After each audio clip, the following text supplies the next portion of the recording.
আমি নজরুল ইবনে মোহাম্মদ, স্বাস্থ্য সহকারী, বাংলাদেশ, ঢাকা ময়মনসিংহ নেত্রকোনা জেলার অন্তর্গত এটি দুর্গাপুর থানার কুল্লাগড়া ইউনিয়নের বিজয়পুর নামক স্থানে অবস্থিত।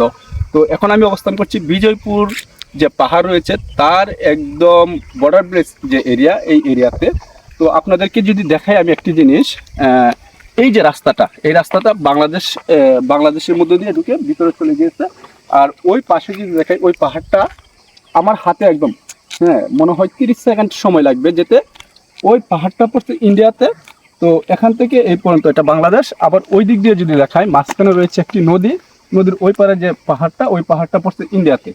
তো এই যে রাস্তাটা করেছে আপনার এদিক দিয়ে, আমরা এসেছি যেদিক দিয়ে, এখান দিয়ে প্রায় আমরা 2 কিলো রাস্তা হেঁটে এসেছি।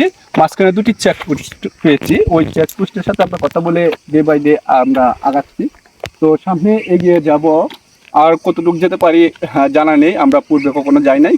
তো আমার যতটুকু মনে হয়, পরবর্তীতে আমাদের গভর্নমেন্ট এবং ইন্ডিয়ান গভর্নমেন্ট এখানে একটি সীমান্ত হাট স্থাপন করার জন্যই এরকম একটি রাস্তা তারা তৈরি করে রেখেছে।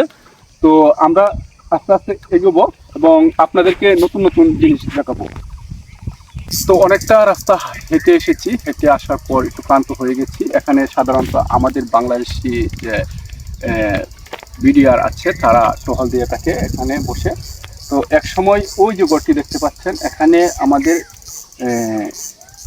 কয়লা আমদানি রপ্তানি হতো। এখান থেকে ইন্ডিয়া থেকে কয়লা আসতো বাংলাদেশে। তো এখন এটা বন্ধ আছে, যে কারণে এই ঘরের এই করুণ অবস্থা। তো সর্বোপরি সামনে এগোবো আর আপনাদেরকে ধারাবাহিকতাভাবে দেখাবো।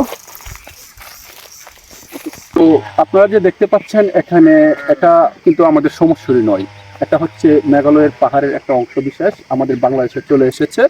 তো ওই দিক দিয়ে যদি দেখায় আমরা যে বর্ডারটা ক্রস করে এসেছি, ওই পর্যন্ত যাদেরকে লোক দেখা যাচ্ছে তারা হচ্ছে বাংলাদেশে অবস্থান করছে, আংশিক কিছু লোক ইন্ডিয়াতে চলে এসেছে। তো এদিক দিয়ে আমাদের পানিটা সাধারণত যাওয়া আসা করে ইন্ডিয়া থেকে। আর আমাদের সারা বাংলাদেশের মধ্যে যে আপনার সুস্বাদু মহাশোল বা মাসুল যাকে বলে, সেই মাছটা পাওয়া যায় এই নদীর মাঝখানে। তো ধারাবাহিকতা অনুসারে একটু সামনে এগিয়ে যাওয়ার চেষ্টা করছি, দেখি কতটুকু যাওয়া যায়। আমরা সাধারণত চলে এসেছি সেই পাকা রাস্তা ছেড়ে কাঁচা রাস্তায়, এদিক দিয়ে আমরা ঢুকবো ইন্ডিয়ার ভিতরে। তো হয়তো বা এখান থেকে প্রায় 10 মিনিটের রাস্তা আমরা হেঁটে হেঁটে যাব, আর আপনাদেরকে আশেপাশের যে পাহাড়গুলো আছে সেগুলোর সৌন্দর্য দেখাবো। তো সঙ্গেই থাকুন। তো আপনারা দেখতে পাচ্ছেন এখানে যে আপনার ইন্ডিয়া থেকে নদীটি চলে এসেছে, সেই মেঘালয় নদী একদম কিনারে চলে এসেছি মেঘালয়ের। পাশাপাশি ওই দিক দিয়ে আপনার অনেক উঁচু উঁচু পাহাড় রয়েছে।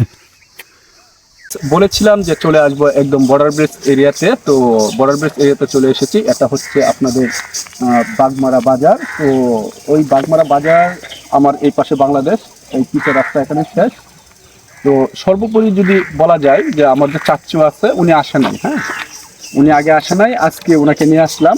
তো তাকে দেখানোর জন্য আমাদের দেশটা এরকমভাবে ভাগ হয়েছে যে এখানে আমার বাংলাদেশ, আর এই দিক দিয়ে যদি দেখাই, এই যে আপনার ইন্ডিয়ান বাড়িঘর বাজার, হ্যাঁ, আপনার ওই পাহাড় পর্বতের ঘেরা, সব মিলিয়ে আপনার ওই মেঘালয়ের যে আপনার ওই নদীটি রয়েছে, ওই পাশে নদী রয়েছে, ওই দিক দিয়ে আবার কাটাতারে বেড়া রয়েছে, ওই দিক দিয়ে ওই ব্যাক করে যেতে পারবে না।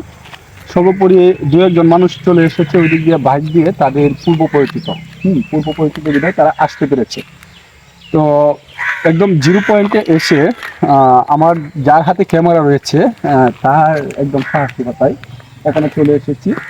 তো আজকে ঈদের দিন বিদায় তাদেরকে রিকোয়েস্ট করছি, তাদের বাড়িটা এখানেই ছিল। আমার এই পথটা একদম অজানা ছিল, মোটামুটি রাস্তাটা অজানা ছিল, তাছাড়া সাহসও পাচ্ছিলাম না যে আসবো কীভাবে। তো সর্বোপরি ভালোই লাগতেছে, আর কিছুটা ভয় কাজ করতেছে মনের ভিতর। মোটামুটি পরবর্তীতে যখন আসবো পাসপোর্ট ভিসা করে ওই আপনার লিগ্যাল ওয়েতে ইন্ডিয়া যাব এবং আপনাদেরকে এই ধরনের ভিডিও শেয়ার করব। তো সবাই ভালো থাকবেন, সুস্থ থাকবেন, সবার সুস্বাস্থ্য কামনা করে এখানে রাখছি। আল্লাহ হাফিজ।